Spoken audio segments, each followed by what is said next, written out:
Os níveis de biossegurança na prática biológica. Disciplina Bioética e Biossegurança, discentes Júlia Pilates, Jaqueline Graff, Mariana Elois e Vilane Silva. Agentes potencialmente patogênicos são classificados de acordo com o risco. Então, os níveis de segurança dos laboratórios, eles são determinados pelo tipo de micro-organismo que é manipulado no ambiente, ou seja, tal classificação ela varia de acordo com o nível de risco do agente biológico. Risco não somente ao indivíduo, à sua comunidade, né, os seres humanos, como também ao meio ambiente, à natureza, os seres vivos que fazem parte dela, os recursos naturais disponíveis. Então, quais são os agentes considerados potencialmente patogênicos? São as bactérias, os fungos, os protozoários, os prions, os vírus e organismos geneticamente modificados. Então, esses são os agentes que são levados em conta para desenvolver os níveis de segurança biológica em um laboratório, por exemplo. Uma empresa, enfim, aonde estiver esses níveis de segurança biológica, são nesses agentes que são considerados potencialmente patogênicos, que são previamente estudados. Então, a classificação dos micro-organismos por classe de risco. Então, quais são os critérios levados em conta, né?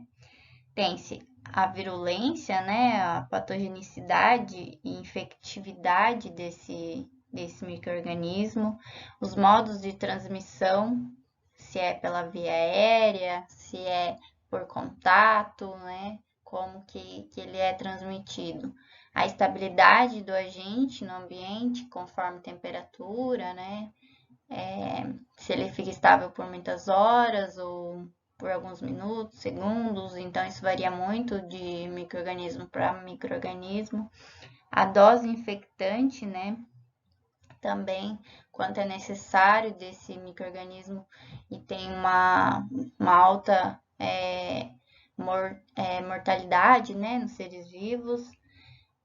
Se há existência ou não de profilaxia, então se há medidas profiláticas eficazes, né, para existe um remédio, um antídoto, o que é feito quando alguém entra em contato com esse micro-organismo, tem algo que solucione, que consiga conter essa patogenicidade. Então, tudo isso leva em conta para ser criada essa classificação dos micro-organismos por essas classes, então. O grupo de risco número 1 é representado por agentes biológicos, dos quais até o momento não têm a capacidade de causar doenças ao homem, como por exemplo o agente bacteriano Bacillus subtilis. Já o grupo de risco número 2 inclui os agentes que podem causar doença ao homem ou animais, porém não apresentam sérios riscos para os profissionais de laboratório, para a comunidade, para animais e para o meio ambiente. Um exemplo são os eumintos e protozoários intestinais. E no grupo de risco número 3 é incluso os agentes que geralmente causam doenças humanas ou animais graves, as quais, no entanto, podem ser geralmente tratadas por medicamentos ou medidas terapêuticas gerais. Eles representam um baixo risco para a comunidade e para o meio ambiente. Podemos citar como um exemplo o HIV. E o grupo de risco número 4 estão inclusos os agentes de alta periculosidade que causam doenças humanas e animais de alta gravidade, com a capacidade de se disseminar na comunidade e no meio ambiente. Essa classe inclui principalmente os agentes virais, como exemplo o vírus Ebola. Então, pode-se dizer que os grupos de riscos são classificados de acordo com o risco individual, o risco à coletividade e as medidas profiláticas e terapias eficazes. Sendo que o grupo número 1 é o grupo de risco com riscos baixos e indo até o grupo de risco número 4, sendo o grupo de riscos mais altos e com terapias ineficazes. Os níveis de biossegurança. O que é a biossegurança? Bom, a biossegurança em laboratórios também é abordada na RDC número 50, através de um conjunto de práticas, equipamentos e instalações que são voltados para a prevenção, minimização ou eliminação de riscos inerentes às atividades de prestação de serviços, pesquisas, produção e ensino, visando então a saúde não só do homem, como a preservação do ambiente e a qualidade dos resultados que serão produzidos nesses laboratórios. Existem 4 níveis de biossegurança, que vão de NB1 a NB4 e serão descritos a seguir, que normalmente coincidem com a classificação de risco dos agentes biológicos trabalhados nesses laboratórios. E esse nível, então, normalmente eles são crescentes no maior grau de contenção e complexidade do nível de proteção. E é necessária uma atenção especial porque são diferentes características de construção, tipos de equipamento de proteção individual e coletiva e também diferentes práticas adotadas para cada diferente nível de biossegurança. Iniciando então pelos laboratórios de nível NB1, em que o nível de contenção é básico, se baseando nas práticas padrões de microbiologia. Nesse caso, não é requerida nenhuma característica de desenho estrutural, além de um bom planejamento espacial e funcional.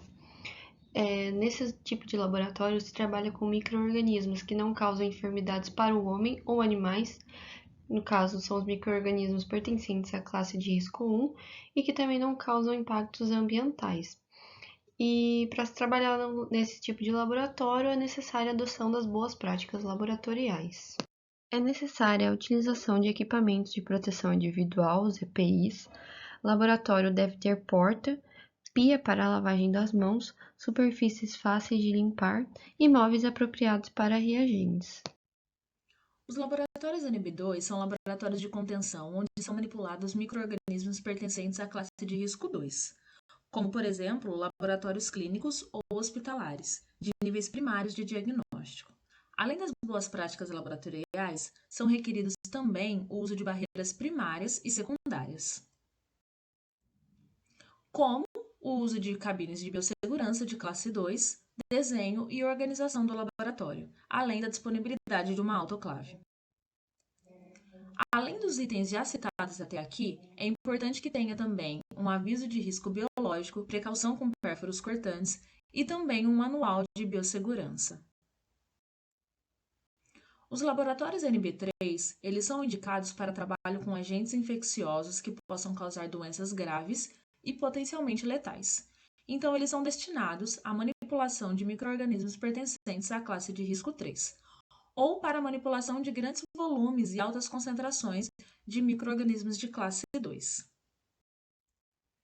Além dos itens já citados em NB1 e NB2, os laboratórios NB3 eles devem estar em um prédio separado ou em uma zona isolada, com dupla porta de entrada e acesso controlado. Além da utilização de uma capela de fluxo laminar de classe 2 ou 3 para manipular o material infeccioso, longe das correntes de ar, e o uso de equipamento para proteção respiratória, ou seja, uma máscara com filtro. Por fim, os laboratórios NB4 são laboratórios de contenção máxima, destinados, então, à manipulação de micro-organismos da classe de risco 4. Além dos requisitos físicos e operacionais já citados para NB1, NB2 e NB3, nesses laboratórios é necessário também cabines de segurança biológicas de classe 3 ou classe 2B2, juntamente com um macacão de pressão positiva com suprimento de ar, além das barreiras de contenção e também procedimentos especiais de segurança, tais como registro de entrada e saída dos funcionários, esterilização dos materiais e dos resíduos antes de deixarem o prédio e também a incineração dos resíduos após a esterilização. Obrigada.